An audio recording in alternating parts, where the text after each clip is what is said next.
We all love a transfer window, but for some clubs it's a horrible period where their best players get stripped away. With that in mind, here are 5 teams getting picked apart this summer. And we've discussed Ajax a lot recently here on EFD, so don't expect them to appear. Let's go. 5. Lille. The French side Lille are no strangers to being constantly stripped of their best players. In the past 5 seasons alone, over €430 million worth of talent has been pinched from the club, including big money deals for Nicolas Pepe and Victor Osimhen. And there is a simple explanation for this huge turnover of talent: a desperate need for cash. The Dogue face a permanent battle for survival thanks to bloated debts and running costs. For example, their stadium hemorrhages money. Opened in 2012 to the tune of £253 million, the Stade Pierre-Mauroy requires 1,800 matchday employees, yet only averages 32,000 in attendance, 18,000 short of its capacity. In December 2020, Lille's debt stood between 130 and €200 million. Their owner Gerard Lopez was then forced to sell the club after his main creditors decided he was unable to continue paying back the €225 million loan he used to buy the club in the first place. All things considered, it is truly remarkable that they won Ligue 1 that season, but Lille's attempts to defend their championat fell horribly flat this term. The Dogs eventually finished 10th, and were it not for a successful run in the Champions League, which generated more than €75 million, the club's financial situation would be even more dire. And this summer will see the final remnants of their title-winning squad sold on. Sven Botman and Jonathan David are expected to be their premium departures. Botman in particular could cost Newcastle United €55 million if his proposed move to AC Milan falls through. Renato Sanches is also in talks with the Rossoneri and PSG ahead of a €25 million transfer. Elsewhere, their inspirational Turkish forward Burak Yilmaz is a free agent, along with Xhaka and Hatem Ben Arfa in the midfield. Zeki Celik is close to signing with Roma for €7 million after entering the final year of his contract. Meanwhile, Jonathan Bamba could also be available on the cheap, with his own deal expiring next summer. This follows a difficult January that saw Jonathan Ikone, Ronaldo and Yusuf Yazici leave the club. It means, should Sanchez, Botman and David depart, that of the 20 players that featured in the final matchday squad of their title-winning season, just 6 remain. If Lille are ever going to dare to dream again, then they have a serious rebuilding job on their hands. 4. Burnley.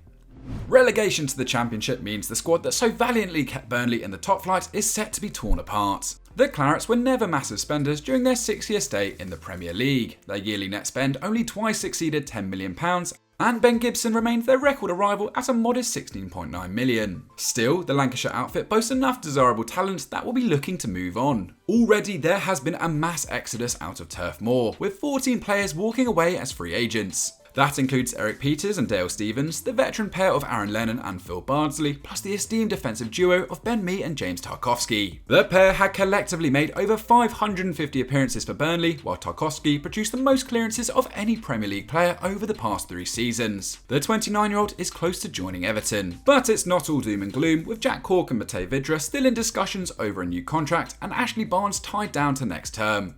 Nick Pope's journey with Burnley, however, looks over. Newcastle are closing in on a cut-price £8 million move for the England international, spelling another huge loss for the club. Since 2017, Pope has averaged a massive 75% save rate and prevented 17.5 goals more than expected as per post-shot XG, the measure of how likely a keeper should be saving a shot. With that in mind, £8 million looks like a dismal sum for the 30-year-old. But the purge may not end there. Wout Weghorst has signalled his intent to leave 6 months after his disastrous signing from Wolfsburg. Meanwhile, Dwight McNeil, Nathan Collins and Maxwel Cornet are reportedly all pushing for Premier League returns. The club's new manager Vincent Kompany dismissed their summer activity as an exciting period, but the early signs are ominous. Their problems are confounded by the fact their owners ALK Capital took out a £65 million loan to buy the club in December 2020. Relegation means a significant chunk of that will need to be paid back, while 90% of the club's revenue during COVID came from Premier League TV rights they no longer have. Generous parachute payments should soften the blow, but with their academy on the brink of being downgraded and the squad being picked apart, Burnley have it all to do. 3. Napoli. The casual observer would be forgiven if they thought all was well with Napoli. Last season they romped to 3rd in Serie A, returning to the Champions League after a 2-year absence and even flirted with a potential Scudetto. With a world-class core of players and a manager in Luciano Spalletti at the top of his game, the Partenopei look in good shape. But such is life in the wild city of Naples, things aren't always what they seem. The first warning signs came with the news both Dries Mertens and Lorenzo Insigne were leaving this summer. Both symbols of the Azzurri over the past decade and wildly popular with the fans. Insigne is off to Toronto after accepting a mammoth 4-year contract worth £44 million, leaving Napoli for the MLS despite only being 31. This was a tough pill to swallow, considering Insigne still scored 13 in all competitions last season, but not as heartbreaking as Mertens' departure. The Belgian is so popular in Naples he earned the local nickname Ciro, which he then passed on to his son. The club's record scorer will be a free agent this summer with 148 goals to his name, yet he too scored 13 last term. The 35-year-old's public cries for a new contract ultimately fell on deaf ears. But it gets worse. According to Football Italia, Kalidou Koulibaly, Fabian Ruiz and Victor Osimhen could all be sold too. Why? Because Napoli's president Aurelio De Laurentiis is determined to slash the wage bill ahead of the new campaign. Needless to say, their fans are furious with the current state of affairs. Spalletti has already admitted it will be very difficult to finish in the top 4 next season and threatened to resign if Koulibaly is moved on. The Senegalese centre-half is being linked with a £30 million switch to Chelsea. Meanwhile, Osimhen is attracting an array of big names after netting 28 in the past 2 campaigns. The Nigerian has freely admitted he doesn't know where his future lies beyond the summer. In fairness to De Laurentiis, he has signed Andre Frank Zamba Anguissa permanently from Fulham, plus Matias Oliveira from Getafe, and a new winger to the tune of €36 million. However, if Napoli begin the new campaign in a considerably worse state than before, then it may be the president himself that is forced out the door next. 2. Valencia. Spare a thought for Valencia fans who face watching their team get stripped of its star players for the second summer in 3 years. Back in 2020, Dani Parejo and Francis Coquelin crossed over to Villarreal, while Joffrey Kondogbia, Rodrigo and Ferran Torres were all sold. Torres cost Manchester City a mere €30 million, only to be flipped for a €20 million profit 18 months later. That purge came in response to the financial nightmare that was the COVID pandemic. But roll on 2 years and the situation has hardly improved for Valencia. Los Che currently face €216 million worth of short-term debt, have no European football for a 3rd straight year, and must turn a €40 million profit in this transfer window to balance the books. Valencia do have a talented squad, however their 3 best players in Carlos Soler, Gonçalo Guedes and Jose Gaya are all 1 year away from becoming free agents. This will make charging a premium almost impossible. Take Soler, who is reportedly close to signing with Atletico Madrid. The 25-year-old scored 11 in La Liga last term, yet is only set to cost Los Rojiblancos an initial €15 million. His value on Transfermarkt is triple that amount. Guedes should command a higher fee. Calcio Mercato claimed the 25-year-old has agreed personal terms with Roma, who are now trying to drive down his €40 million asking price. To do this, El Nacional in Spain believe the Giallorossi are trying to shoehorn Amadou Diawara and Ibrahima Darboe into the deal, though neither are suitable Guedes replacements. The Portuguese playmaker scored 13 and assisted 6 in all competitions last term, ranking 9th in La Liga for passes into the penalty area and 8th for goal-creating actions. The future of the club captain Gaya is less clear. That's despite reports that Valencia's ousted president Anil Murti met with Barcelona officials to discuss a deal for the Spanish left-back last May. In leaked recordings that ultimately led to Murti's sacking, the former diplomat said he would quote kill Gaya in the press if he left on the cheap.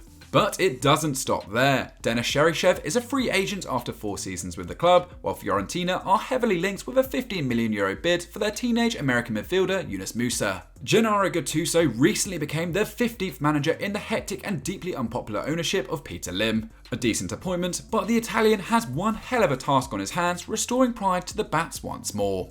1. Shakhtar Donetsk.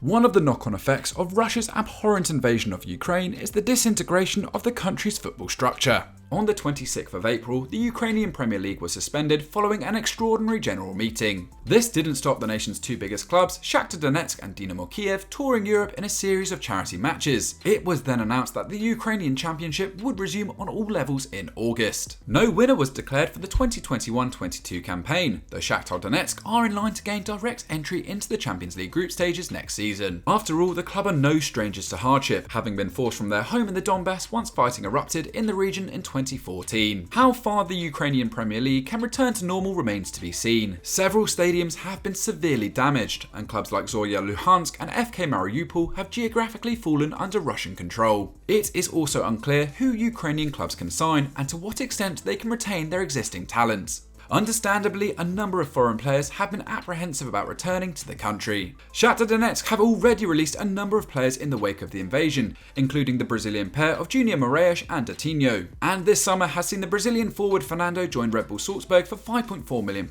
and David Neres sign with Benfica for £13.8 million, just 6 months after arriving from Ajax. Marcos Antonio will join Lazio, and their exciting Israeli winger, Manor Solomon, is expected to join Fulham. There could yet be more departures before the window is shut, while Transfermarkt lists their only current additions as players from their reserves. So the Shakhtar side we have come to know and admire over the past 2 decades might look a little different once they resume full-time operations. But what should not be forgotten is what a fantastic club the Miners truly are. 13 times champions of Ukraine and the winner of the 2009 UEFA Cup, Shakhtar has been a constant presence in the Champions League in recent years, lighting up the competition with their South American-infused football. They have experienced hardship before and remained resilient, and we have no doubt that with the help of the wider football community, they can rise again. So that was our pick of 5 teams getting picked apart this summer. What do you make of our suggestions? Who have we missed? Let us know in the comments, and maybe we'll do a part 2. If you enjoyed this video, hit the like button and subscribe to EuroFootball Daily with the notification bell switched on, and we'll see you next time.